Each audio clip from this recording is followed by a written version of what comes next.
Dav, a quick follow-up question to that. Now, despite the messaging being sent out by Iran by electing Ayatollah Ali Khamenei's son as the successor, talk to us about whether his election as a supreme leader could spark dynasty rule debate in Iran.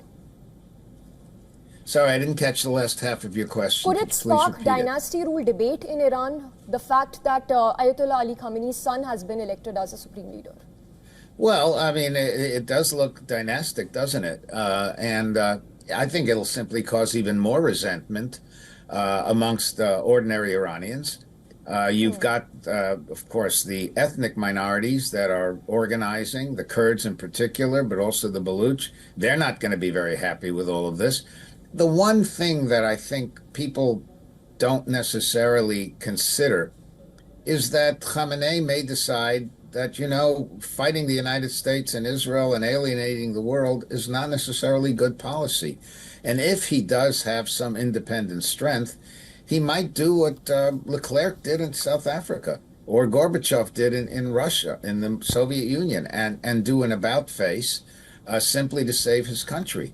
You've got to remember that right now, because the United States and Israel have total control of the air, total air, not superiority, supremacy. They are in a second phase knocking out Iran's industrial capability. They are sending Iran back a half century, maybe even more than that.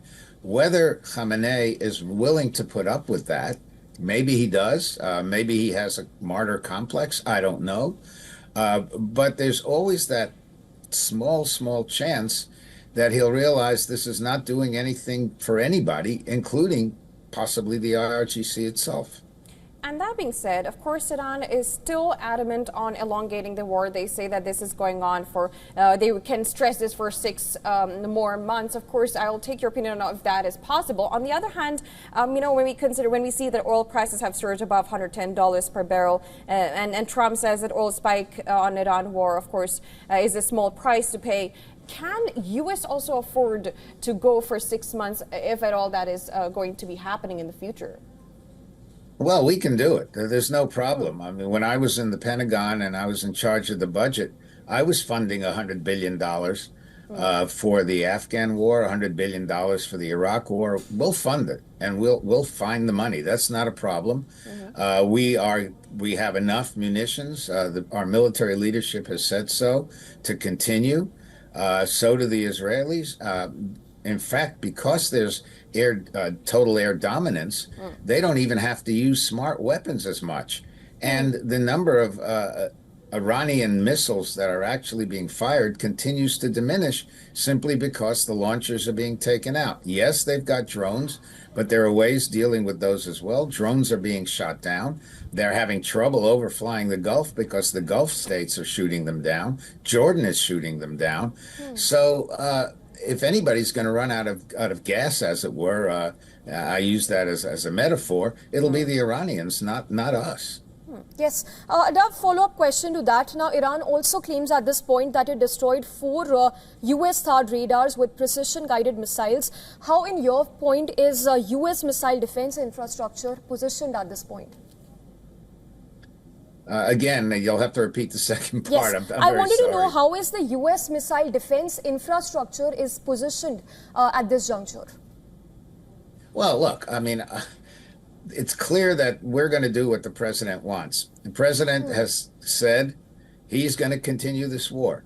And because of that, regardless of what the Israelis want, I think I need to make that very clear. This is the president's war. And the reason I say that is because the Iranians tried to kill him.